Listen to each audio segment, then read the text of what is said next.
Hello everyone, I am Neha Garat, working as Assistant Professor at Vidyavardhani's College of Engineering and Technology, Vasai. Today we are going to design impedance matching network using Smith chart. Impedance matching or tuning is important because it helps to transfer maximum power to the network or to the load by reducing reflection to zero. It also improves the signal to noise ratio of the system.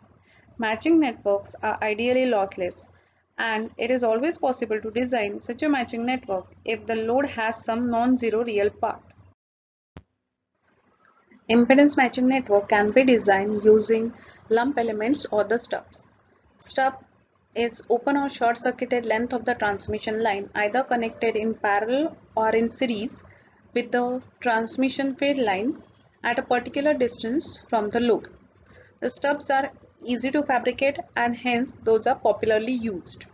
There are mainly two types of stubs, single stub and double stub. In a single stub, again we are having four types: open circuit, series stub, open circuit, shunt stub, short circuit, series stub, short circuit, shunt stub. The diagram shows the schematic of the stub where we are having two parameters. One is D and second one is L. D is the distance of the stub from the load and L is the length of the stub. This stub can be open or the short circuit. Now we are going to design open circuited shunt stub for the load impedance ZL equals to 100 plus J80 ohms. The first step to design is to get a normalized value of load impedance, that is equals to ZL by Z0, and it is equals to 2 plus J 1.6. Now we are going to design open circuit shunt stub for ZL equals to 100 plus J80 ohms. First of all, we have normalized the value of ZL. So normalized value of ZL that is equals to 2 plus J 1.6 ohms. Now this, first of all, we will locate normalized value of ZL on the Smith chart. So this is the 2 ohm resistance and we are having 1.6 as a reactance. So this is nothing but the value of ZL bar. Now as it is the open circuit shunt stub, we need to convert this ZL into YL, that is nothing but we have to convert impedance into admittance. So for that purpose, first of all, I will draw the VSWR circle passing through the ZL bar. Okay, so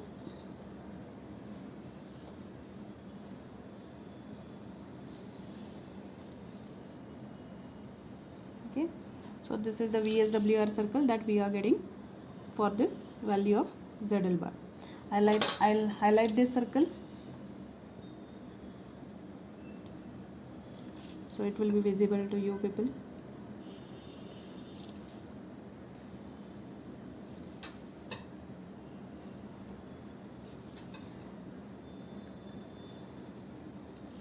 So this is the VSWR circle. Now to convert the ZL bar into YL bar, I'll shift this ZL bar by 180 degree. For this purpose, draw the straight line passing through the center of the Smith chart till it intersect this VSWR circle on the other end. So this point is nothing but YL bar.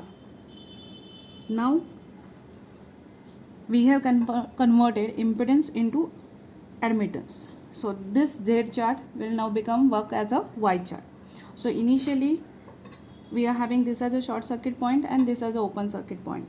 But as now Z chart is working as a Y chart, this point will become open circuit point, okay, and this will become short circuit.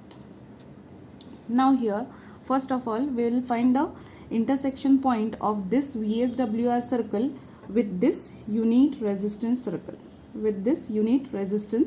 Okay, so here again I'll highlight this unit resistance circle. So why we need to find out the intersection point of this VSWR circle with unit resistance circle? Because see, when we are saying our aim is to match the impedances, okay, we need to match load impedance with the characteristic impedance. That is nothing but ZL should be equals to Z0. Okay, now if we are getting normalized value of ZL, that is ZL by Z0 equals to 1, then we can say that ZL equals to Z0 equals to 1. That means resistance equals to 1 and there should not be any reactance part. The reactance should be equals to 0. So if you observe only on this circle, we are getting the resistance ka value is equals to 1. So because of that, we are going to find out the intersection point of this VSWR circle, with this unit resistance circle. So here we are having two intersection points. One is this, okay. So I'll represent this as ZL1 bar. Sorry, this will be our YL1 bar, and this is YL2 bar, okay.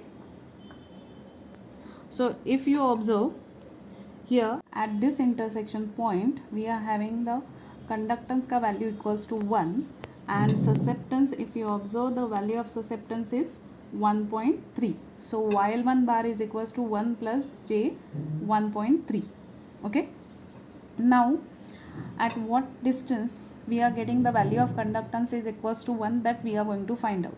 So for that purpose, we have to move from this YL bar in a clockwise direction on VSWR circle till we reach to this first intersection point.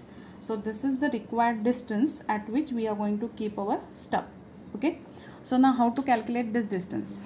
For that purpose, draw a straight line from the center of the Smith chart, okay, from the center of the Smith chart through this YL1 bar and extend it on the wavelength scale, okay, extend it on the wavelength scale. Similarly, draw a straight line passing through center through YL bar and extend it on the wavelength scale, okay. So this is the required distance. Fine, I am going to read out the wavelength available at YL bar and wavelength available at YL1 bar. The difference between these two values will give me the distance d1.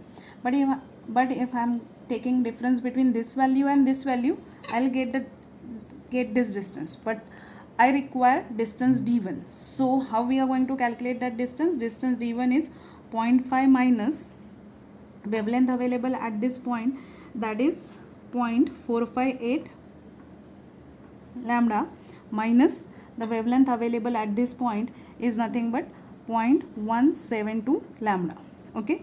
So 0.5 minus 0.286 lambda will be our distance d1. So d1 is equals to, we are getting it as 0.214 lambda, okay.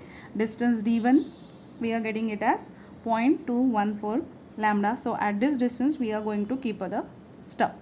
Now we got the conductance equals to 1.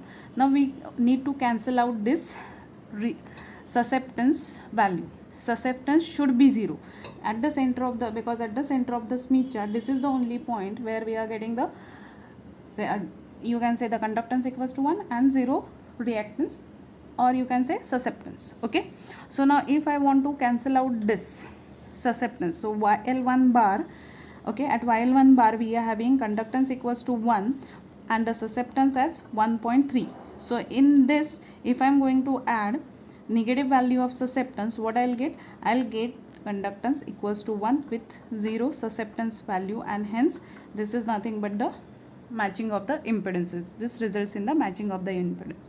So here I am going to add the length of the, or I am going to adjust the length of the transmission line in a such a way that I am going to add this susceptance, which is equals to minus J 1.3. So where I will get that susceptance?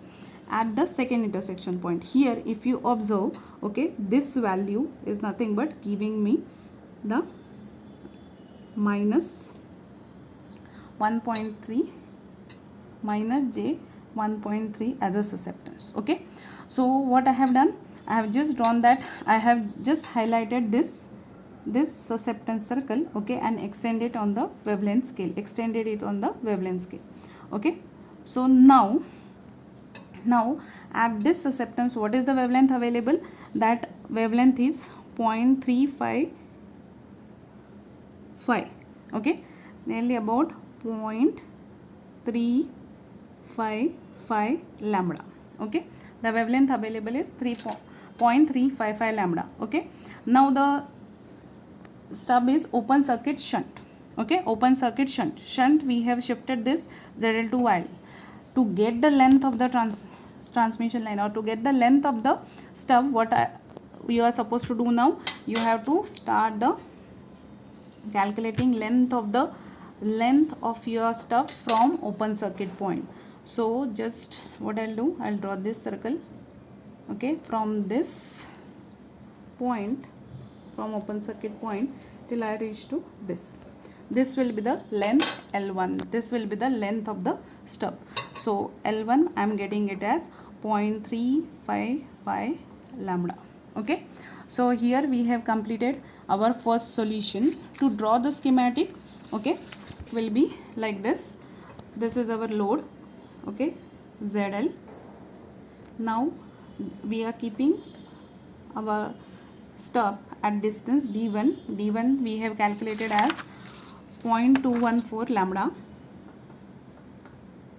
Okay, and it's this will give you the length L1 is equals to 0.355 lambda. Okay, and this is open circuit, so I'll keep this as open. Okay, and this is nothing but our Z0. Here we are having Z0. Okay, so this is nothing but the schematic of your open circuit shunt stub. This is only one solution. Likewise, if you are going for the second intersection point, you will get the second solution. Just now we have seen the solution for first intersection point. Now we are going for the solution for second intersection point, where YL2 bar is equals to 1 minus J 1.3. Okay, so now again, to get the distance at which we are going to keep the stub, we need to start from YL bar, from the load. Okay, move on the VSWR circle till we reach to the second intersection point, that is nothing but a YL2 bar. So this is nothing but distance D2. Up to this, from YL1 bar to YL2 bar, we are getting the distance D2. So to calculate the distance D2, what I'll draw again, I'll draw the line passing through YL bar, extend it on the wavelength scale. Okay, then draw the straight line passing through YL2 bar from the center of the Smith chart through YL2 bar and extend it on the wavelength scale. Okay, now this is the required distance D2. Okay, so how you will get this distance?